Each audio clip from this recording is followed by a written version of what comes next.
Bismillahirrahmanirrahim. Assalamualaikum warahmatullahi wabarakatuh.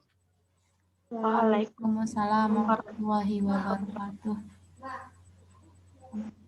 Baik, kami dari kelompok 2 akan menyajikan hasil diskusi kami, yaitu tentang latar belakang pembelajaran tematik. Saya, Eviola Adini, sebagai moderator dan pemateri ketiga, Saudari Hikmawati sebagai pemateri kedua, Saudari Hidayah Lensinia Hartini sebagai materi terakhir, dan Indriatul Ubaini sebagai pemateri pertama. Baik, langsung saja kita persilahkan kepada pemateri pertama.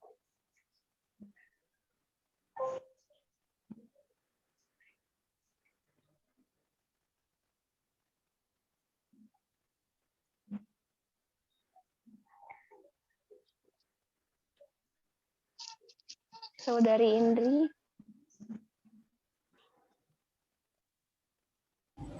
Baik, Assalamualaikum warahmatullahi wabarakatuh. Waalaikumsalam. Nama saya Indriatul Ubaini, saya sebagai pemateri pertama. Saya akan menjelaskan tentang fenomena praktik pendidikan. Fenomena praktik pendidikan di sekolah dasar yang terjadi selama ini menunjukkan kecenderungan kuat dalam pengotak-kotakan bidang studi yang ketat, terutama kelas tinggi. Pembelajaran hanya menekankan pada dampak instruksional, sistem evaluasi menekankan pada reproduksi informasi. Sedangkan pada umumnya anak SD kelas rendah masih melihat segala sesuatu sebagai satu keutuhan, berpikir holistik, dan memahami hubungan antara konsep secara sederhana. Proses pembelajaran masih bergantung kepada objek-objek konkret dan pengalaman yang dialami secara langsung. Pelaksanaan pembelajaran yang terpisah memunculkan permasalahan pada kelas rendah 1 sampai kelas 3, antara lain adalah tingginya angka mengulang kelas dan putus sekolah.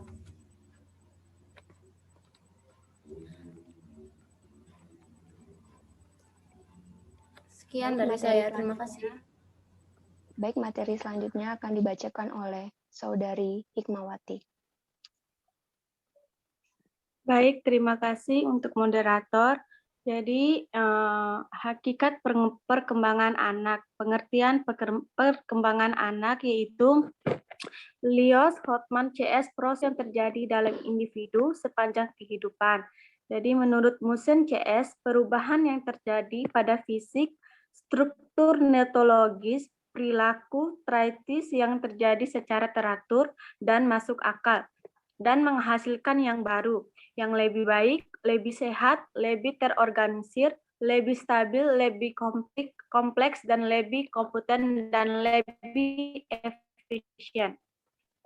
Terus yang ketiga adalah lemar. Jadi perkembangan menunjukkan perubahan yang sistematis atau terorganisir dalam diri individu.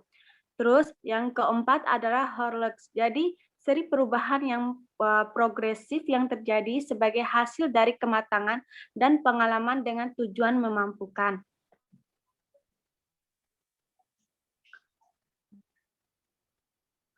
Selanjutnya adalah pandangan sejarah terhadap masa kanak-kanak.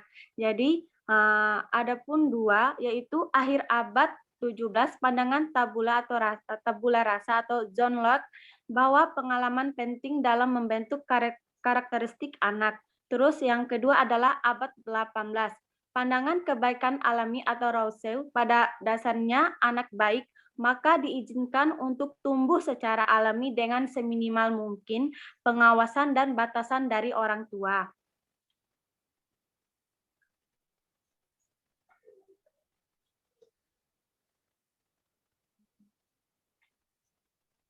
Yang ketiga adalah studi modern perkembangan anak.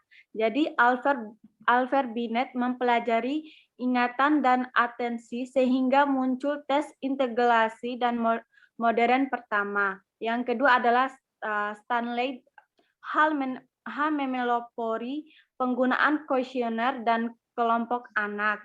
Yang ketiga adalah lalu pada tahun 1902 dengan penelitian secara bermain, pola pertemanan, ketakutan, agresif dan konflik, dan kemampuan sosial anak. Yang keempat adalah memperbaiki kehidupan anak masa kini, keluarga, dan pengasuhan anak. Yang kelima adalah konteks sosial budaya, sekolah, dan keluarga.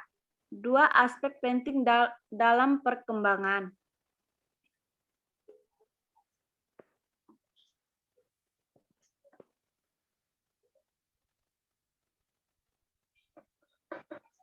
Selanjutnya D adalah proses perkembangan. Jadi ada pun 3 proses dari perkembangan ini. Yang pertama adalah proses biologis. Jadi proses biologis melandasi perkembangan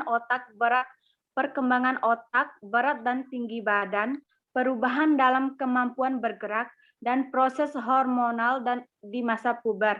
Terus yang kedua adalah proses kognitif. Jadi proses kognitif ini merupakan perubahan dalam pemikiran, kecerdasan, dan bahasa anak. Yang terakhir adalah proses sosial atau emosional, merupakan perubahan dalam hubungan anak dengan orang lain, perubahan dalam emosi, perubahan dalam kepribadian.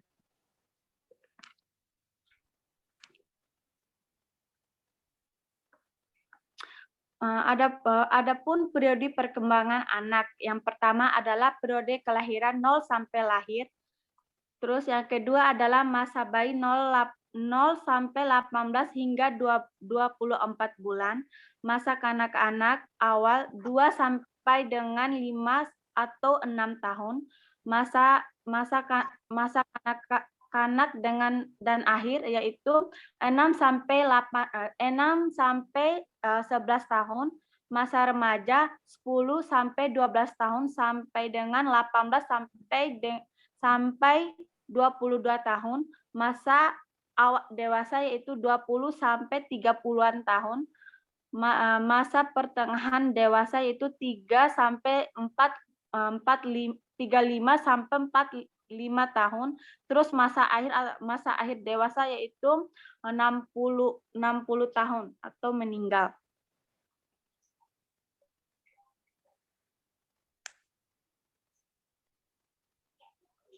Yang ke F adalah masa perkembangan. Jadi Natur E adalah menyediakan program kognitif dan terkandung pada anak benih sekarang. Natur E, anak-anak juga dipupuk, mereka membutuhkan cinta dan dukungan dari orang tua, saudara, keluarga, guru, teman sebaya, dan orang lain. Kontinuitas dan diskontinuitas, yaitu yang pertama kontinuitas yaitu perkembangan. Terus diskontinuitas yaitu tahap berpikir anak dan piaset yang sensomotorik atau proporsional konkret dan formal operasional. Yang ketiga adalah pengalaman dini dan pengalaman lanjut.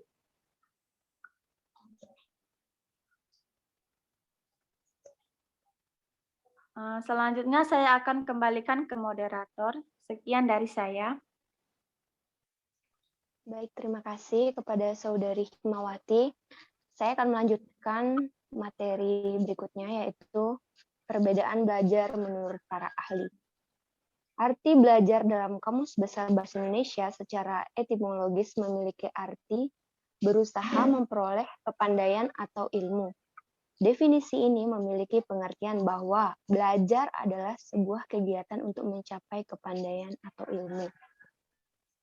Berikutnya, belajar menurut Baharudin dan Esa merupakan proses manusia untuk mencapai berbagai macam kompetensi, keterampilan, dan sikap. Belajar dimulai sejak manusia lahir sampai akhir hayat. Berikutnya, belajar menurut Oemar Hamalik adalah modifikasi atau memperteguh kelakuan melalui pengalaman.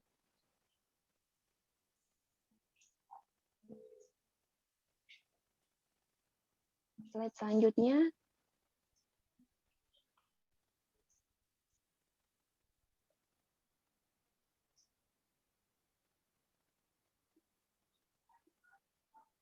Menurut Bu Niningsih dalam Jamil Surihati-Ningrum, yaitu belajar merupakan suatu proses pembentukan pengetahuan yang mana siswa aktif melakukan kegiatan, aktif berpikir, menyusun konsep, dan memberi makna tentang hal-hal yang sedang dipelajari. Selanjutnya, pengertian belajar menurut Pujirianto adalah suatu proses yang kompleks yang terjadi pada diri setiap orang sepanjang hidupnya. Yang terakhir yaitu Evelyn dan Hartini menjelaskan bahwa belajar merupakan sebuah proses yang kompleks yang terjadi pada semua orang dan berlangsung seumur hidup, sejak masih bayi, bahkan dalam kandungan hingga liang lahat. Salah satu pertanda bahwa seorang telah belajar sesuatu adalah adanya perubahan tingkah laku dalam dirinya.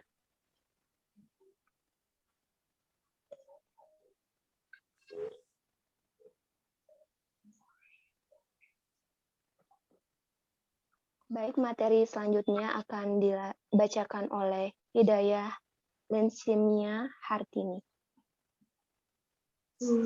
Baik, saya akan menjelaskan tentang makna belajar. Kebermaknaan belajar diupayakan salah satunya melalui desain pembelajaran tematik yang terpadu dan holistik pada awal pembelajaran, proses pembelajaran, dan akhir pembelajaran. Pada awal pembelajaran, guru dapat mengupayakan unsur pembelajaran bermakna melalui persepsi dengan mengaitkan materi yang akan siswa pelajari dengan materi yang telah siswa kuasai dalam kehidupan sehari-hari, sehingga tertanam dalam diri siswa pentingnya mempelajari materi tersebut. Ada beberapa ahli yang mengemukakan pandangan mengenai makna belajar, diantaranya yaitu A. Pandangan psikologi kognitif. Menurut pandangan psikologi kognitif bahwa belajar merupakan proses mental di mana informasi-informasi yang diperoleh anak akan diproses melalui pola pikir. Yang B. Pandangan behaviorisme.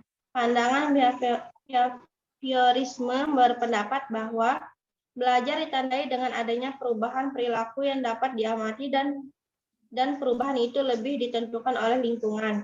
Yang C. Pandangan humanisme. Menurut pandangan humanisme, bahwa belajar harus melibatkan intelektual dan emosi anak. Selain itu, anak harus dipandang sebagai keseluruhan organisme yang berbuat. Para pengajar ada baiknya mengetahui makna belajar bagi siswa-siswinya. Ini memungkinkan mereka tidak perlu membuang-buang waktu, tenaga, dan pikirannya karena tinggal menyesuaikan diri dengan kebutuhan sang pelajar. Bila mana sang pengajar masih berminat mengubah pembelajarannya lebih efektif, mereka dapat mengarahkan dan memotivasi siswa untuk belajar yang lebih bermakna. Belajar memiliki makna berbeda bagi setiap pelajar.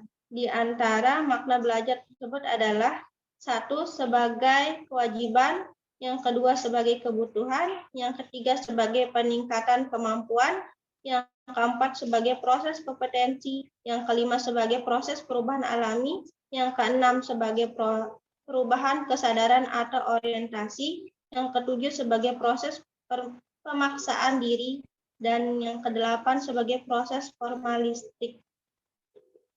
Sekian dari saya.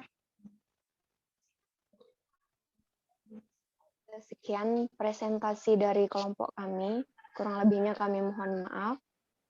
Apabila ada kesalahan, mohon dimaafkan teman-teman. Assalamualaikum warahmatullahi wabarakatuh. Selamat pagi. Waalaikumsalam warahmatullahi wabarakatuh.